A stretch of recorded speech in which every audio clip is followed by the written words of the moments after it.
Praise the lord. ఈరోజు వాక్యోపదేశం మత్తయి సువార్త 6వ అధ్యాయం 6వ వచనం. నీవు ప్రార్థన చేయనప్పుడు నీ గదిలోనికి వెళ్ళి తలుపు వేసి రహస్యమందున్న నీ తండ్రికి ప్రార్థన చేయుము. అప్పుడు రహస్యమందు చూచు నీ తండ్రి నీకు ప్రతిఫలం ఇచ్చును. మనందరికీ ప్రార్థన చేయడం వచ్చు, చాలా బాగా వచ్చు.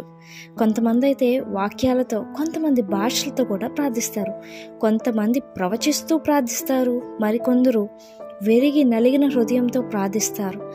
మరి మీరు ఎలా ప్రార్థిస్తున్నారు? మనం ఇతరుల కొరకు మెప్పు పొందడం కోసం ప్రార్థిస్తున్నామా? అలా అయితే వారికి తమ ఫలము పొంది ఉన్నారని దేవుడు చాలా తేటతెల్లంగా చెప్తున్నారు. మత్తయి సువార్త 6వ అధ్యాయం 3వ వచనంలో మనం ఎలా ఉండాలి అంటే, మనుషులకి లేదా సమాజం అందరికీ కనిపించేలా కాదు, కానీ మన ప్రార్థన ఎలా ఉండాలి అంటే రహస్యంగా ఉండాలి. మీరు దేవుడు అంతే, ఎన్కౌంటర్ విత్ గాడ్. అంతేగాని మూడో పర్సన్ ఎంటర్ అవ్వకూడదు అనమాట, ఉండకూడదు. మనం సీక్రెట్ చెప్పేటప్పుడు గుంపులో గోవిందలా చెప్పం. ఎలా చెప్తామండి? ఒక్కరికే ఒక మంచి ప్లేస్కి తీసుకెళ్ళి, అక్కడ ఎవ్వరు లేని చోటుకి తీసుకెళ్ళి పీస్ఫుల్గా ఉండేటప్పుడు వాళ్ళకి మనం మళ్ళీ ఎలా చెప్తాం? చెవులోకి వెళ్ళి చెప్తాం, అరే ఇలా ఎలా జరిగిందంట. అవునా? సీక్రెట్ అంటే అదే కదా. అలాగే మన తండ్రి దేవునికి కూడా మనం ప్రార్థిస్తున్నప్పుడు అలానే ఆశిస్తున్నారు.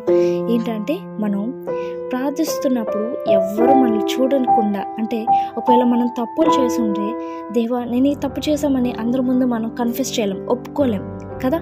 అదే ఓన్లీ దేవునితో మీ యొక్క సంభాషణ ఉంది అని అంటే మన ప్రతిదీ ఆయనకి ఒప్పుకుంటూ ప్రార్థించగలం.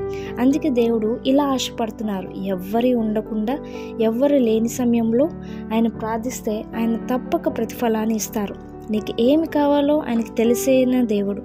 అలాంటి గొప్ప దేవుని మనం కనుగొన్నాం, కొనియాడుతున్నాం. ఆయన మనం ఏది అడిగినా తగిన సమయంలో ఇచ్చు దేవుడు. నీ రహస్య ప్రార్థనలకి రహస్యమందు చూచి నీ తండ్రి దేవుడు నీకు ప్రతిఫలం ఇచ్చునుగాక.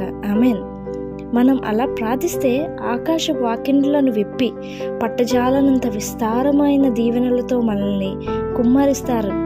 నమ్మిన వారైతే దేవునికి మహిమ కలిగినట్లు అలానే చేద్దాం. దేవుడు మిమ్మల్ని దీవించును గాక. ఆమేన్. God bless you.